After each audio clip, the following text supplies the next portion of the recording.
Hi, I'm Mohsen, and I'm so excited to welcome you to The Seeking Soul. This podcast is a space where we explore topics like philosophy, spirituality, and literature, often from perspectives you may not have encountered before. As someone who grew up traveling, I've had the privilege of witnessing the deep similarities between cultures and people, even when mainstream narratives focus on what divides us. As an Iranian American, I've always felt to share the beauty, wisdom, and lessons from my Eastern heritage with my Western community, and vice versa. My hope is to be a bridge between these two worlds, fostering the sense of oneness and unity. With the help of AI, this dream feels more achievable than ever. Using documents and notes, I've provided with the link of the sources in the description. Along the way, you might encounter ideas that feel new, challenging, or even uncomfortable, and that's okay. That's the purpose of this space, to listen with empathy and approach every perspective with love and curiosity. Welcome to the Seeking Soul.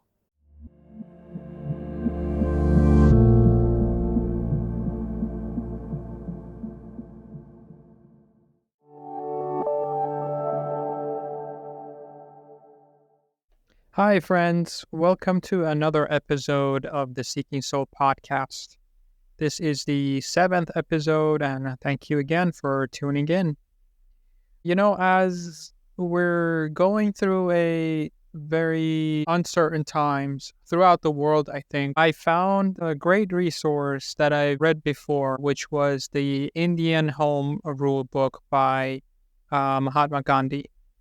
In this book, he talks about the modern world and the issues that he believes need to be corrected. And I think it's really becoming more relevant as the days go by. It refers to a lot of issues that we're facing day to day these times. And I found it very valuable in terms of there should be other ways to run our society based off of different merits. I highly welcome you to take a listen to this book, and I've also shared the link to download the book. And once again, please, if you find this useful, please refer it to friends, leave a comment, and subscribe. Thank you again. Enjoy this podcast.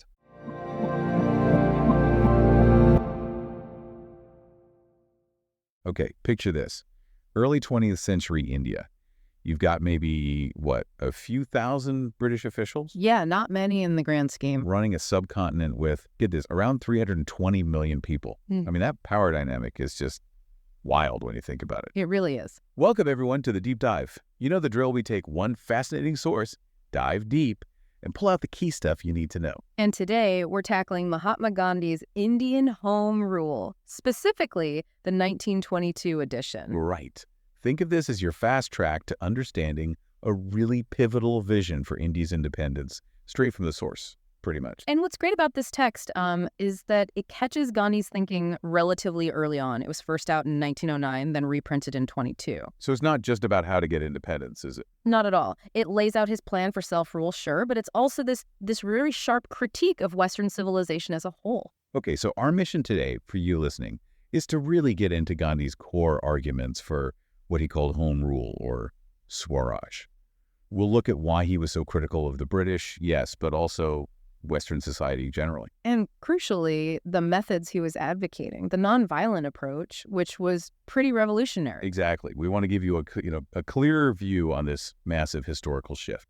So where do we start? I think with the immediate need for independence he saw. Right. And his core idea, maybe the most famous one, was that India didn't need violence. Its biggest weapon was unity. Absolutely, unity. He believed that if 320 million people decided something, nothing could really stop them. He even quotes Seeley, doesn't he? Saying that being ruled by foreigners just makes a nation, deteriorate. Yeah, it sets up his whole argument about India's inherent strength just waiting to be tapped. So the sheer numbers game, 320 million versus a few thousand.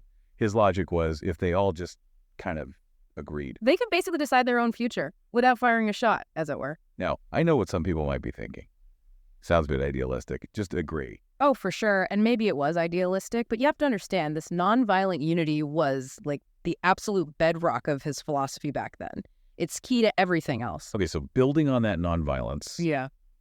he tackles the people who did believe in force. Right. He kind of splits them into two groups. There's the small bunch, Mm-hmm. ready to actually do something violent. Okay. And then there's this much larger group who maybe they wouldn't act themselves, but their belief in violence, even just thinking it's the only way, he felt that actually stopped them from trying other things, constructive things, sacrifice. So even just believing in violence was a problem for him. A huge problem. He basically says, look, there's no hope for rebuilding India unless we totally ditch this worship of force. Everything has to be built on a nonviolent footing. That wasn't just tactics for him then. It was like fundamental. Exactly. For the soul of the nation he envisioned. This brings up the organizations already around, like the Indian National Congress. The text has this sort of Q&A format sometimes, right, with a reader. It does. And the reader voices some skepticism, suggesting, that the younger generation felt the Congress was maybe too establishment, even helping the British stay in power inadvertently. But Gandhi, writing as the editor, pushes back. He does. He defends the Congress, especially the early figures, people like Hume, Dadabhai Naoroji. He gives them credit for laying the groundwork, for making the home rule conversation even possible. That's interesting because the Congress then was mostly asking for reforms, not full independence yet. Well, generally, yes. They were working within the system. So Gandhi's critique, coming from this more radical, nonviolent independence angle, but also defending the early Congress, it shows the complexity. Yeah, you see this tension, don't you? Between the old guard and the new ideas bubbling up. Gandhi's sort of navigating that. Precisely. Acknowledging the past while pushing for a very different future. Okay, so nonviolent unity, questioning force, navigating the existing politics. But what was the actual goal? Swaraj, home rule. What did that mean? Well, that's the thing. The text points out there wasn't one clear answer floating around. Everyone wanted it, but what was it? The reader character has an idea, though. Yeah, the reader initially thinks, okay, Swaraj means booting the English out and then basically setting up India like Canada or South Africa. So parliament, army, navy, the whole shebang. Exactly. All the symbols of a Western nation state. He calls it Englistan, basically English rule, just without the actual English people. Englistan. I like that. But Gandhi wasn't having it? Not at all. He flat out rejects that. That's not real Swaraj, he says. It's just swapping one master for another, essentially. His vision was way, way deeper. Which leads us nicely into his big critique, not just of British rule, but of Western civilization. And yeah, it is big. Sweeping, really. He starts with England itself, calling its condition pitiable. Pitiable. Strong word. Very. He uses these metaphors. Parliament is a sterile woman, a prostitute. Wow. Okay. Why? Because, in his view, it didn't have its own will. It just responded to pressure, changed ministers constantly, didn't stand for anything solid. He quotes Carlyle calling it the talking shop of the world. All talk, no real substance. And the voters? Easily swayed, he thought, manipulated by newspapers that weren't always honest, public opinion just swinging back and forth like a pendulum. But it goes beyond politics, right? It's the whole lifestyle. Oh, absolutely. He argues Western civilization is obsessed with the body, with material comfort. Better houses, fancier clothes, more powerful weapons, like revolvers, he mentioned. And machinery, factories. Big targets for him. He saw factory work as degrading, making people worse than beasts, enslaved by money. Railways, too, surprisingly. We usually see those as progress. Not Gandhi, not in this context. He saw them as tools for British control, helping them move troops and goods. He even argued they spread plague and made famines worse. How did he figure that on famines? Because railways let merchants ship grain away to wherever the price was highest, instead of keeping it for local people who were starving. A really different take. And communications, like the post. Even that. He mentions the penny post being used just as much for insults and abuse as for anything good. It's this relentless focus on the downsides of modernity. And underlying all this material focus. A lack of morality and religion, in his view. He saw it leading to immorality disguised as morality, irreligion presented as progress. People becoming half mad, he says, focused on fleeting pleasures, losing real strength. He even mentions women being forced into factories as a symptom of this. Yes, it's a total package critique. His conclusion is pretty stark. India isn't just being held down by the British military or government. It's being ground down by this whole modern Western way of life. Exactly.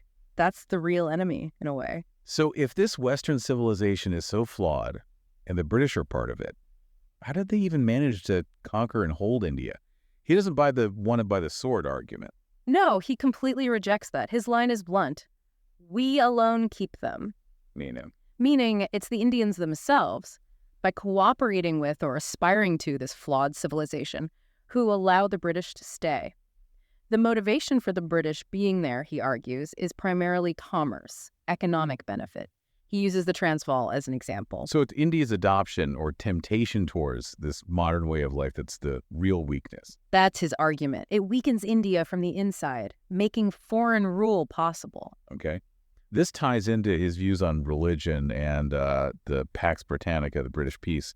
He gets accused of promoting superstition, right? Yeah, he addresses that charge of encouraging charlatanism in religion, but he flips it. He says, look, even the terrible things done sometimes in the name of religion, they're ultimately less damaging than the slow, corrupting fire of civilization. That's a pretty provocative comparison. It is. And on the Pax Britannica, the supposed peace the British brought, he doesn't see it as real peace. He kind of downplays the fear people had of older groups like thugs and Pindaris. He says Indians weren't cowards. Right. He argues true strength comes from not being afraid, and that dealing with those internal threats, those were fellow countrymen after all, was part of India's own journey to strength. Conquering fear was key. Okay, let's dig into some specific critiques he had. Railways, we mentioned. What about lawyers and doctors? These seem like pillars of modern society. He goes after them hard. Railways, as we said. Tools for control, spread plague, worsened famine by letting grain be sold far away, and he even disputes they helped create Indian unity. He thought India was already unified. Yes, culturally and spiritually. He points to the holy places across India that people traveled to long before railways as proof of an existing national consciousness. Railways, he felt, actually created new divisions. And lawyers. Oh boy. He sees them as having enslaved India. How? By encouraging arguments, especially between Hindus and Muslims, he claims, and by making everyone dependent on the British court system. So they profited from conflict. That's his view. Advancing quarrels, enriching themselves, ruining families in the process, and ultimately just strengthening the British legal framework over traditional ways of sorting things out. Which he preferred, even if it meant, fighting. He argues that settling disputes through fighting or within the family or community was actually less unmanly than relying on these foreign courts. Wow. Okay. And doctors. Surely medicine is a good thing. Not modern Western medicine, in his view here. He sees it as part of the same destructive system, this Upas tree he calls modern civilization. Why destructive? Because, he argues, it encourages indulgence. You get sick because you overeat or live badly, then the doctor gives you a pill so you can go back to doing it. It fixes the symptom, not the cause, and weakens self-control, weakens the mind. He also had religious objections. Yes, mentioning things like animal fats or alcohol, sometimes used in Western medicines, which could violate religious rules for Hindus or Muslims. Ultimately, he saw doctors as deepening India's slavery by making people dependent, and motivated more by money and status than real service. Okay, so if Western civilization, including its professions, is so bad, what's the alternative? What's true civilization for Gandhi? Right, the positive vision. He argues that India already has a true, evolved civilization, one that's basically unparalleled. And what defines it? Its focus is on morality, on ethical life, on mastering your own mind, your passions. That, he says, is good conduct, and that is civilization, not material stuff. So rejecting that Western restlessness, the constant wanting more. Exactly. He praises India's traditional ways, the same simple cottages for generations, indigenous education systems focused on character, limits on competition, fair wages set by the community, not just market forces. And the rejection of machinery we talked about. He frames it as wisdom from their forefathers. They saw that chasing machinery and luxury would make people slaves and destroy their moral fiber, so they deliberately limited it. He also talks about leadership, doesn't he? Yeah, contrasting India's traditional respect for spiritual figures, rishis and fakirs, over kings and emperors. He points out that in traditional India, courts, lawyers, doctors, they existed, but they were dependents of the people, not masters. Justice was generally fair, and ordinary people lived pretty independently. That, for him, was true home rule already existing at the village level. So where modern ways haven't penetrated? India remains fundamentally sound, in his view. But he must have known people would point out flaws in Indian society, too, like child marriage, treatment of women. He absolutely acknowledges those. He calls them defects, real problems that need reform. But crucially, he argues they aren't the essence of Indian civilization, which he sees as fundamentally aimed at elevating the moral being and based on a belief in God. Western civilization, he contrasts, tends towards immorality, while Indian civilization has the capacity within itself to fix its flaws. Okay, quite a contrast he's drawing. Yeah. So given all this, how does India actually get free, according to this vision? It's actually quite simple in his logic. Freedom comes when you remove the cause of slavery. Which isn't just the British being there. No, it's India's internal state, its adoption of or entanglement with modern civilization. So Swaraj, true self-rule or self-control, is something Indians can achieve within themselves. It's not primarily about kicking the English out. Not as the first step. The first step is for Indians to become, as he puts it, Indianized again, to change their thinking, their actions, reject the harmful parts of modern civilization. If Indians do that, Then the English will either have to leave or they'll have to change how they operate in India. that's the core idea. And crucially, this transformation cannot be achieved through violence or assassination. He explicitly rejects that path, saying it would make India unholy and wouldn't bring real happiness. He mentions Italy's unification, Mazzini and Garibaldi, but says India's situation is different. So if not violence, then what? Then soul force, or love force, what we generally call passive resistance. He argues this is infinitely superior to brute force. It's indestructible. One negative cures 36 diseases. What does that mean? It suggests that refusing to cooperate with evil, that single act of principled refusal, can overcome a multitude of problems caused by brute force or injustice. It's about actively using truth and love to appeal to the opponent's conscience. So passive resistance means disobeying unjust laws. Yes. Consciously, openly, and willingly accepting the punishment, fines, imprisonment, whatever it is. That, for him, is exercising soul force.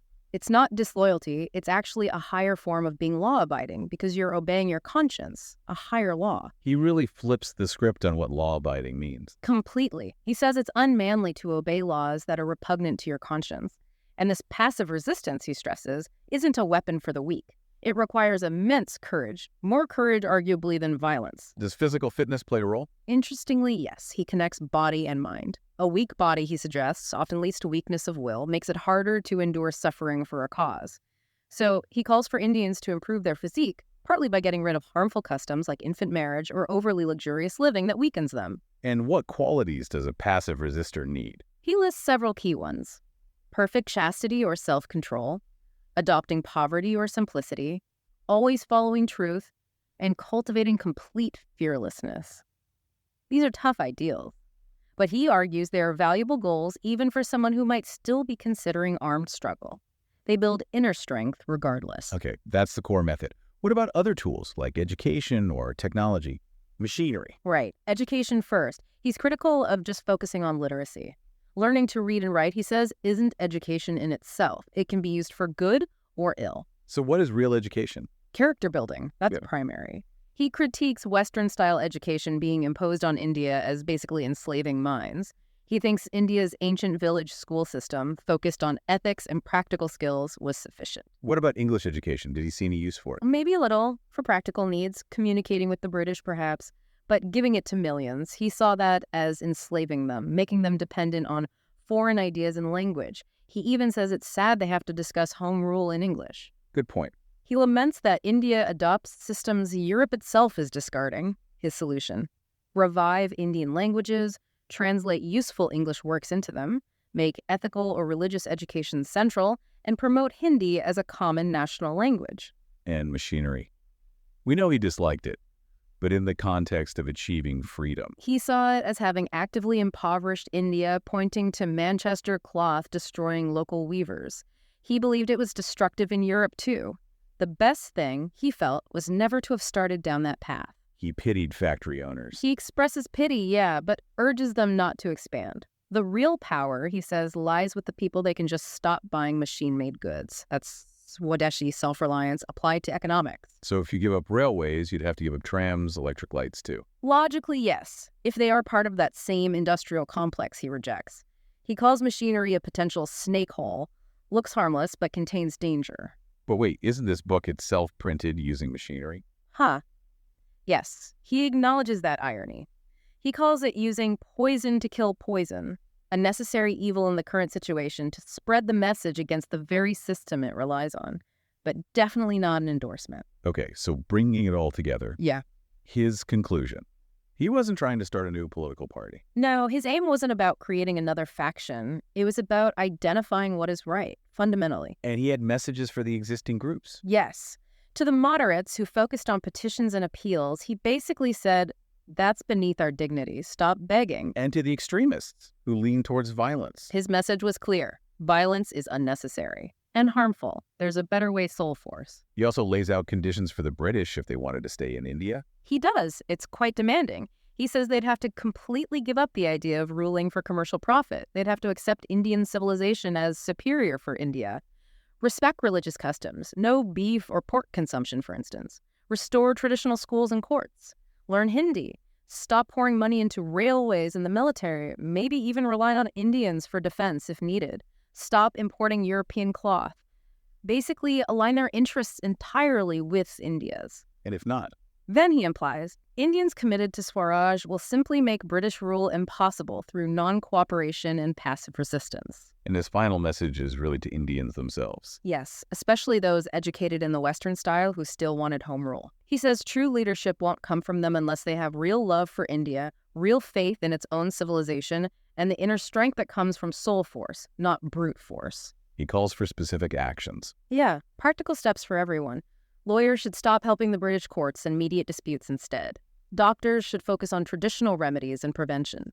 Rich people should use their wealth for promoting Swadeshi industries. Every Indian should learn to weave, practice Swadeshi, and embrace passive resistance. It's about personal transformation and action, not just talk.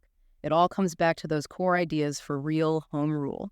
Self-rule meaning self-control first, passive resistance, soul force, or love force, Swadeshi self-reliance in everything, acting from duty, not anger or revenge. And importantly, rejecting the bad parts of English civilization, but not hating the English people themselves. Exactly. It's a high bar. He basically says achieving this kind of Swaraj is a lifelong commitment to living by these principles. So wrapping this deep dive up, for you listening, the big takeaways from Gandhi's Indian home rule are really his early powerful case for nonviolent independence. That deep, searching critique of Western civilization and its impact. And this constant emphasis on inner transformation, self-rule, Swadeshi, as the only way to achieve genuine freedom.